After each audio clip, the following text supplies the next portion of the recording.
Halo, apa kabar Anda semua? Assalamualaikum warahmatullahi wabarakatuh. Kembali berjumpa dengan saya, Hetzun Arif dari Forum News Network.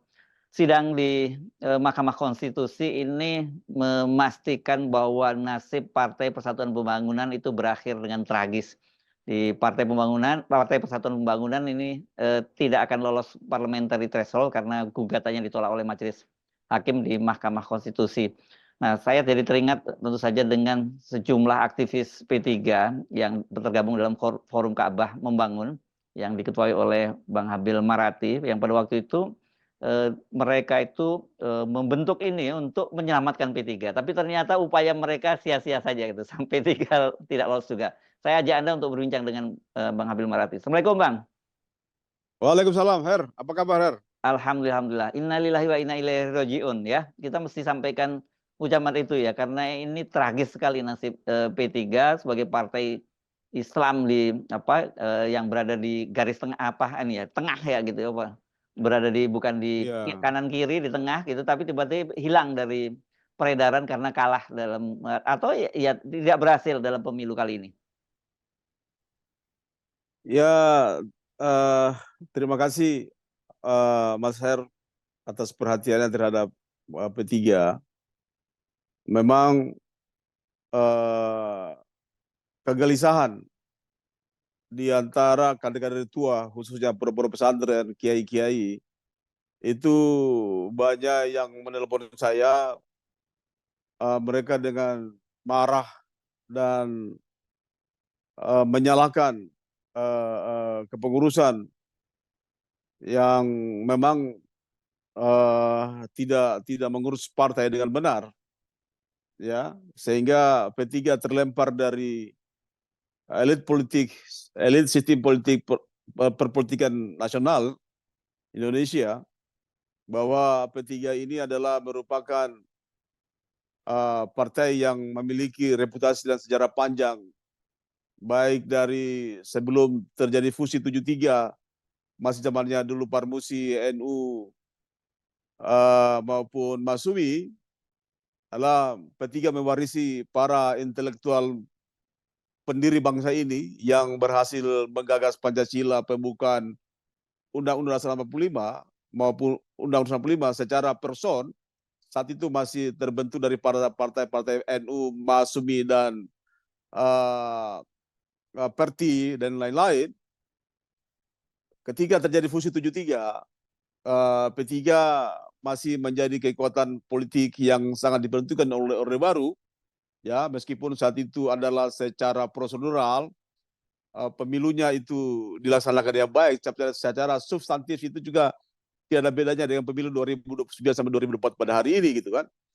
Tapi innalillahi wa inna ilaihi rajiun, P3 terlempar dari kancah cara dibuka politik nasional kita, sementara Golkar dan PDP masih mempertahankan reputasinya dan survive, bahkan mereka menjadi partai politik yang lebih bagus hari ini dibandingkan zaman Orde Baru dulu, Ya. khususnya PDP dan Golkar. Artinya P3 gagal mentransformasi ideologinya, politiknya, maupun konstituennya, maupun membangun konstituen baru dan mencari konstituen baru pasca reformasi. Tapi lagi-lagi Hersu, ini bukan salah kiai, ini bukan salah para pemilih tradisional, dan bukan salah para pemilih generasi muda yang dinasti dari orang-orang tuanya, termasuk juga orang tuanya Hersu Bono Arif, pemilih partai, pemilih P3, saya yakin itu. Dan P3 ini melahirkan PAN, melahirkan PKB, melahirkan PKS, sementara Golkar melahirkan Hanura, melahirkan Gerindra, melahirkan Nasdem, tapi dia malah suaranya naik terus. Demikian juga PDIP melahirkan beberapa partai sempalan seperti teman-teman partai baru gitu kan. Tapi PDIP justru tampil sebagai kekuatan politik nasional hari ini. Oleh karena itu P3 memang harus memberikan harus memberikan punishment, hukuman berat kepada pengurus-pengurus yang telah membawa kehancuran partai politik. Jadi kenapa P3 ini hancur? Karena gonimanya lebih tinggi daripada ideologinya sendiri. Orang memperhitungkan gonima. Jadi anak-anak muda yang ada di partai sekarang itu jalan pintas untuk mencari kekuasaan dan harta benda. Tetapi lupa membangun ideologi partainya. Lupa memberikan kontribusi kepada konstituen. Lupa membangun, memberikan rasa kebanggaan kepada generasi muda partai. Hal yang paling fatal yang dikerjakan oleh P3 adalah ketika mendukung Ahok pada Gubernur DKI. Nah, oleh karena itu, saya sebagai kader senior di P3 pada hari ini meminta maaf yang sedalam-dalamnya kepada para kiai, kepada para generasi muda P3, teman-teman GPK, teman-teman GMI, teman-teman yang generasi muda, mahasiswa yang mengharapkan P3. Malah juga minta maaf kepada keluarga Harsbono Arif yang pemilih tradisional P3 sebelumnya. Ya, tapi saya yakin kemarin Pak Hersut tidak milih P3, pasti milih yang lain. Nah, oleh karena itu, ke depannya P3 ini harus direvitalisasi, direorientasi, harus membangun kembali platform partai politiknya, harus kembali menggaungkan, menguatkan ideologi perjuangan partai politiknya itu. Nah, ini ke depannya, oleh karena itu harus ada punishment, harus ada hukuman terhadap DPP yang pada hari ini tidak becus, DPW yang mengikuti apa yang menjadi garis kebijakan DPP, meskipun itu melanggar anggaran dasar dan anggaran rumah tangga partai, itu yang harus ditegaskan. Oleh karena itu, siapapun juga yang mau memperbaiki P3 ini dan tidak terlibat di masa kepengurusan Mardiono dan Romi, maka ayo sama-sama kita membangun kembali P3 ini menjadi kekuatan baru, kekuatan partai politik dengan tampil warna baru, dengan tampil kemasan yang baru, dengan tampil ideologi yang menguatkan ideologi tradisional P3 sebagai daripada carry over daripada para pendiri bangsa ini. Itu Pak harus mengerti ke depannya. Kan sebenarnya situasi semacam ini sudah Anda bayangkan ketika akhirnya kemudian Anda bersama teman-teman membentuk FKM ya, Bang Habil Marati ya. Tapi apakah kemudian Anda merasa terkejut bahwa kemudian P3 sampai kemudian tidak masuk di parlemen? Mungkin Anda yang bayangkan kemarin P3 mungkin ya raihan suaranya kecil gitu. Sesungguhnya Ya. P3 itu kami dari yang tadinya bersama dengan FKM terus kemudian membangun lagi pembangunan perubahan ya, itu kami sudah memprediksi P3 tidak lolos. Oh, sudah karena diprediksi saya ya? Saya sebagai koordinator KIB yang berkeliling hampir seluruh Indonesia, Pulau Jawa, Kalimantan, Sumatera, dan Sulawesi, saya melihat emosional maupun giroh maupun atribut P3 di daerah tersebut adalah tidak nampak, tidak menjadi bahwa P3 itu kelihatan di antara peserta partai politik pemilu yang 2024 kemarin. Jadi P3 tenggelam. P3 tenggelam di basis-basisnya. P3 tenggelam di basisnya di Jawa Barat. P3 tenggelam di basisnya di Jawa Tengah. P3 tenggelam di basisnya di Jawa Timur. P3 tenggelam di basisnya di Sulawesi Selatan. P3 tenggelam basisnya di Sumatera. Nah, kalau basis-basis P3 yang selama ini menjadi pendulang partai politik di daerah tersebut tenggelam, maka korelasinya itu pasti tidak lolos. Ya kan? Ditambah lagi dengan tampilnya seseorang yang tiba-tiba belum pernah tahu daripada isi perut P3 hanya semata-mata karena ingin jadi cawapres, ternyata itu kontraproduktif. Siapa yang Anda maksud ini? Ya temannya Hersula, Sandiaga itu. Oh, oke. Ya kan? Jadi Sandiaga itu kan diharapkan tampil untuk memberikan energi baru, vitamin baru, ternyata justru kontraproduktif. Saya nggak ngerti. sandinya yang tidak berperan, atau memang sandi hanya akan tadinya direncanakan untuk jadi sapi perah, tapi ternyata susunya tidak mencair, tidak cair. Nah, akibatnya mungkin orang terlambat berpikir bahwa ini kok sandi hadir tapi kok tidak menjadi tampilan yang baik untuk P3 gitu kan. Tapi ini kan ini perkiraan saya. Ini asumsi saya. Ya, asumsi saya adalah ini bisa salah, bisa benar, bisa salah. Tapi adalah bahwa mengapa kehadiran sandi yang tadinya itu sebagai diharapkan menjadi stimulus, menjadi energi baru, ternyata P3 terpuruk. Ada apa? Ya, ya. Ini juga harus sandi menjelaskan kepada publik. Dia sesungguhnya di P3 itu sebagai penyelamat, pendulang suara kah? Atau memang saya menjadi obstacle P3 tidak lulus hari ini gitu kan, hambatan. Nah, ini sandi juga tidak boleh melepaskan diri. Mardiono dan kawan-kawan ini juga harus menjelaskan kepada konstituen P3 mengapa sandi itu hadir, P3 justru tidak lolos. Oke. Ya, ya, ini harus dijelaskan kepada ulama-ulama. Pesantren banyak menelpon saya, sandi itu kenapa tidak bisa membawa P3 lolos? Toh dia dekat dengan kekuasaan dengan Jokowi, ya kan? Dia kan pemerintahan. Dia masa dia tidak bisa hanya mencarikan sekitar 7 suara, 7 kursi. Kita kan dapat 12 kursi. Minimal kan mempertahankan 11 kursi kan lolos. Ya kan? Tapi kan dengan kehadiran sandi ini minimal ada kenaikan 1 kursi. Kalau tidak bisa naik setengah kursi lah. Artinya setengah kursi itu kan bisa mendorong suara. Bukan kursinya itu, tapi suaranya kan, ya kan? Ya, betul. Nah, setengah kursi itu kan berarti kan 165.000 suara. Lolos itu ya, P3 ya? Lolos. Nah, jadi artinya kehadiran sandi ini menyumbang setengah kursi pun nggak bisa. Ada apa? Ya. Atau jangan-jangan sandi tidak diberdayakan juga. Oke. Ya. Ini asumsi saya. Artinya gerakan sandi itu dibatasi gitu loh. Ya.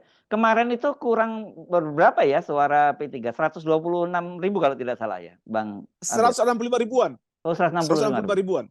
Oke. Jadi dan ketika kemudian gugatannya itu ditolak semua, ya akhirnya tidak lolos dan kursinya perolehan P3 bukan ditolak. Ya. Apa itu? Bukan gugatan P3 dari dapil-dapil. Ya. Itu tidak ditolak, tapi tidak diperiksa. Tidak diperiksa. Beda ya. Beda tidak ya. Diperiksa. Ya, beda. Bukan ditolak tapi tidak diperiksa. Ditolak itu kan kalau ada persidangan kan, itu nggak ada persidangan langsung ditolak karena tidak memenuhi syarat kualifikasi untuk disidangkan. Nah, ini kan konyol. Ya. Ini kan konyol. Konyol dan tragis ya ini ya nasibnya P3 sekali ini. Konyol dan tragis dan memperlihatkan kualifikasi dan kualitas caleg-caleg DPP DPR pusat itu maupun pengurus itu tidak aware, tidak care, tidak peduli dengan keselamatan P3, tapi adalah hanya peduli mereka bisa tampil di Pilpres supaya bisa dapat jabatan lagi minimal meskipun P3 tidak lolos. Itu yang saya lihat. Ya. Itu yang saya lihat. Oke. Ya, saya kira banyak hal-hal yang perlu dipanis, perlu diberikan hukuman. Kalau menurut pandangan saya, orang-orang yang DPP sekarang ini harus di blacklist di P3. Oh, sampai segitu? Kalau menurut saya harus ada punishment. Kalau enggak, mereka tidak akan kapok-kapok untuk merusak partai. Ya. Mereka tidak akan kapok-kapok untuk masuk di P3 dan merusak, tidak membangun. Mereka datang di P3 tidak untuk membangun, tapi untuk merusak kelihatannya kan. Ya. Jadi ini kan tadi Anda menyatakan bahwa para kiai sudah telepon dan sebagainya. Terus apakah juga Anda ada berkomunikasi dengan teman-teman DPP gitu yang sepemikiran dengan Anda untuk menyelamatkan P3-nya? Apa langkah-langkah yang akan dilakukan?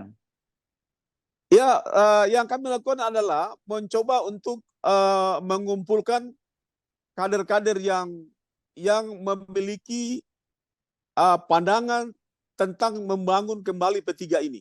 Mhm. Jadi kami tidak lagi berharap dengan DPP sekarang ini. Ya. Kami tidak mau lagi melibatkan mereka gitu di dalam penyelamatan P3 ini. Gitu. Hmm. Ya, tapi adalah kami coba berhimpun dalam satu forum untuk bersama-sama dengan kader bagaimana berpikir untuk penyelamatan P3 dan membangun P3 ini agar dia menjadi kekuatan partai politik baru yang akan dari 2029. Ya, oke. Nah, jalan lewat mana jalannya? Apakah mau munaslup atau apa begitu? Ya, saya kira kita tidak karena yang namanya PLT sekarang ini adalah dia tidak melalui bukan hasil muktamar. Muktamar ya kalau di P3 ya sebutannya ya. Bukan hasil muktamar. Mardiono ini PLT ini bukan hasil muktamar. Tapi itu adalah hasil persekongkolan di Mukernas yang tidak legitimit dan itu tidak sah menurut anggaran dasar dan anggaran rumah tangga per 3. Nah, oleh karena itu tidak perlu ada muktamar luar biasa. Ya, mungkin yang ditempuh itu adalah muktamar dipercepat. Jadi tidak perlu ada muktamar luar biasa. Jadi hanya muktamar dipercepat. Ya. Muktamar reguler tapi dipercepat. Oke. Kan? Itu dan kita harus cegah. Jangan lagi orang-orang sekarang ini di PP itu tampil lagi sebagai pemimpin di partai.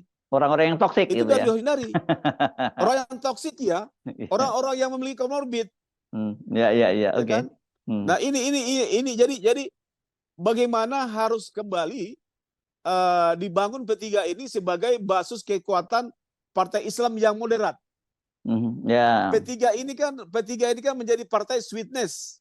Dia bisa ke tengah, bisa ke kanan, dan bisa kompromi dengan partai yang sekuler. Saya tidak bicara ke kiri, yang sekuler. Ya kan? Bisa kompromi dalam artian bahwa demi kepentingan bangsa, P3 itu selalu bisa menjadi integrator. Ya.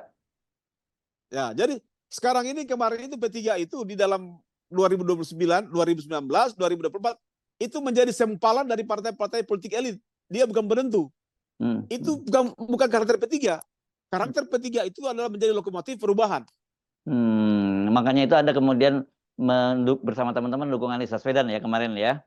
Iya, kita dukung Anies Baswedan karena sesuai dengan ideologi P3 bahwa P3 selalu mengusung perubahan. Oke. Dari zamannya Orde Baru pun selalu P3 menjadi perubahan. Ya, oke. Nah, dengan situasi semacam ini, apakah Anda yakin P3 itu masih diselamatkan atau jangan-jangan nasibnya bisa seperti PBB itu berkali-kali dalam setiap pemilu selalu gagal terus gitu? Amit-amit, jawab baik, saya kira enggak. Beda.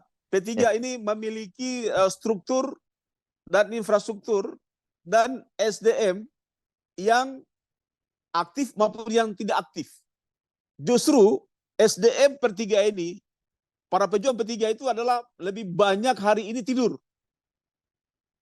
Pasif. Sehingga dari pemilu 2019 sampai dengan 2024, itu mereka adalah tidak aktif. Tapi ini potensial.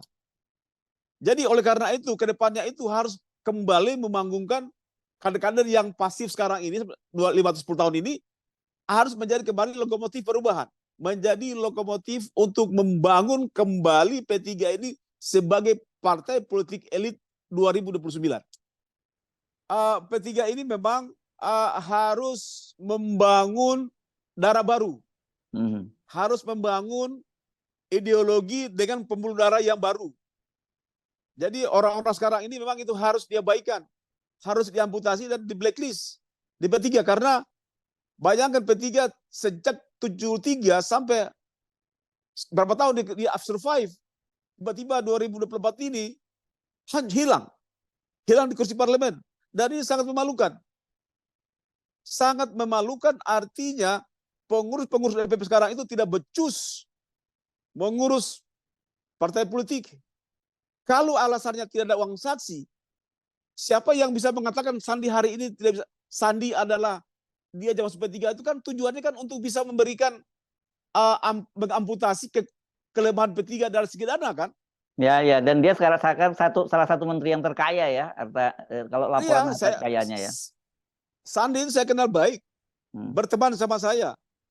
Ya, tapi kalau alasannya soal fulus, soal uang dana saksi, Sandi itu kan banyak uang. Nah, kenapa dia banyak uang masuk di P3 tidak bisa hanya 7,5 kursi, nggak bisa? Lucu kan? Ya, ya, ya. Jadi artinya ini DPP tidak mampu menggerakkan posisi Sandi, atau Sandi memang tidak diberdayakan dengan baik. Ya, ya, ya, ya, oke. Nah, Ya kan? Kalau ya. alasannya uang, kan P3 mengambil Sandi itu kan pertimbangannya kan uang kan, bukan karena Sandinya kan? Ya, ya. Karena uang dong, kita harus objektif. Ya, ya. Nah iya kan? Oke. Jadi langkah konkretnya apa nih sekarang nih Bang Abil? Langkah konkretnya ada 3 hal yang harus dibangun. Ya. Pertama, mendevelop kembali, mendesain kembali ideologi perjuangan P3. Ya. Yang kedua, memperkuat kembali struktur kepengurusan dari DPP sampai dengan di tingkat anak cabang. Dan yang ketiga adalah membangun kembali sumber daya manusia dan sumber daya non manusia. Oke. Itu. Nah, Ya. siapa orang-orang ini? Dibutuhkan orang-orang yang memiliki kepedulian kepada P3, mengurangi perdebatan yang mengarah kepada hal-hal yang bersifat pragmatis. Tapi adalah bagaimana pengurus partai yang baru ini nanti yang akan datang, pengurus P3 itu adalah membesarkan kembali kue politiknya P3 itu. Bagaimana kembali memperlebar pangsa atau market share politiknya P3 itu menjadi lebih besar. Jadi membesarkan P3 itu adalah memperbanyak kursi agar kader-kader P3 itu yang bagus-bagus bisa terakomodir pada lembaga politik. Nah ini kan sekarang kan man to man. Kelihatannya kan man to man dan perebutan gonima. Itu yang membuat terpuruk P3. Ya gonimanya apa? Kalau Ya kan? udah kalah begitu nggak ada gonimahnya lah. Pampasan perang kan untuk yang menang perang. Kalau kalah perang nggak ada gonimah itu. Ya, mungkin mari ketika P3 mendukung Ganjar itu kan mengharapkan juga ada gonima kan? Oh iya. Gonima Iya. artinya adalah untuk dijadikan dengan saksi atau macam-macam, tapi kan gagal. Ya. Oke. Nah, jadi artinya memang semua partai politik butuh dana. Ya. Tapi kan dana itu bukan segala-galanya. Manajemen partainya yang penting perbaiki. Komunikasi partai politiknya harus beres. Dan pilihan-pilihan politik itu menentukan jumlah kursi yang akan diperoleh P3. Ya, Hari ini P3 2019, 2024 salah memilih pilihan politiknya. Yes, oke. Tadi Abang menyebutkan 3 syarat ya. Tapi ya itu. Tapi soal tadi yang tokoh-tokoh sekarang yang ada di situ yang Anda sebut sebagai komorbid dan toksik tadi, memang itu syarat harus disingkirkan begitu. Tidak bisa diakomodir lagi. Saya kira bukan hanya dia disingkirkan, di blacklist. Oh, di blacklist. Di blacklist, tidak boleh lagi aktif di P3. Kenapa sampai begitu? Karena mereka adalah gagal membangun P3, menghancurkan P3. Ini kan mempermalukan para kiai-kiai besar yang mendirikan partai politik ini. Mereka mempermalukan Hamzah Has, mempermalukan Yakub Naro, mempermalukan Ismail Materum, mempermalukan Kiai Alawi, mempermalukan kiai-kiai besar NU, mempermalukan Kiai Bisri Samsuri sebagai yang mengikhtiar mendapatkan lambang Ka'bah itu adalah dari kakinya Muhaimin, yaitu Kiai Haji Bisri Samsuri. Ini kan mereka kasihan, mereka membangun capek-capek, tiba-tiba hari ini hancur. Ya kan? Dan hancurnya itu di tangan-tangan anak muda yang tidak bertanggung jawab. Itu harus. Jadi saya kira bukan hanya menonaktifkan mereka, memblacklist. Konkretnya sekarang tapi sudah ada konsolidasi ya, Bang Abil. Mulai ada komunikasi lah sebelum ada konsolidasi dengan para elemen-elemen yang Anda sebutkan tadi yang bisa diharapkan membangkitkan P3 kembali. Iya, kami berkumpul beberapa kader yang memiliki pandangan yang sama bagaimana P3 ini kembali recovery kita berencana untuk membawa kembali pada panggung elit partai politik sistem perpolitikan nasional Indonesia. Jadi P3 ini bukan habis hari ini. P3 ini adalah bukan tenggelam hari ini. Tapi P3 hari ini adalah mendapatkan pelajaran yang berharga agar kita koreksi diri, agar generasi partai politik yang akan datang itu belajar dari para kesalahan senior hari ini supaya tidak lagi menempatkan P3 pada pilihan yang salah, khususnya yang bernuansa ideologinya. Baik, terima kasih Bang Habil Marati ya. Kita tunggu langkah-langkah lebih konkret karena saya kira banyak sekali orang yang banyak bukan hanya terkejut tapi banyak yang sedih, menyesalkan begitu ya. Kemudian ada satu partai yang di masa dulu pun itu dibandingkan dengan PDI kan lebih besar P3 pada waktu zaman Orde Baru ya. Tiba-tiba sekarang PDIP selama reformasi ini terus memimpin di pemilu-pemilu legislatif, sementara P3 tiba-tiba malah hilang. Iya, artinya saya tadi katakan bahwa P3 ini gagal mentransformasi menjadi partai modern. Dari partai tradisional kultural ya di zamannya 73 sampai dengan Orde Baru terakhir itu 98 itu dari partai unsur partai tradisional gagal ditransformasi menjadi partai modern. Dia gagal mendapatkan kaderisasi baru di luar tradisional, di luar unsur-unsur yang lama. Tapi bukan berarti unsur-unsur lama itu unsur-unsur yang lama harus kembali direkonstruksi. Baru dikonstruksikan kembali kepada partai, kepada P3 ke depan. Jadi unsur-unsur Parmusi, unsur-unsur Nahdlatul Ulama, unsur-unsur Perti, unsur-unsur ESI, unsur-unsur Parmusi itu direkonstruksi kembali agar menjadi konstruksi dan dipertemukan dengan anorganik atau organik di luar struktur ini, yaitu generasi muda. Itu sebenarnya maksud. Baik, terima kasih Bang Habil Marati dari tadi apa namanya terbaru sebelumnya saya tahunya Forum Ka'bah Membangun. Sekarang ini apa namanya? Forum Pembangunan Perubahan. Pembangunan FPP, Forum Pembangunan Perubahan. Forum Pembangunan Perubahan. Oke, baik. Terima kasih. FPP, Forum Pembangunan Perubahan. Baik, terima kasih. Assalamualaikum warahmatullahi wabarakatuh. Terima kasih Pak Her. Wassalamualaikum warahmatullahi wabarakatuh.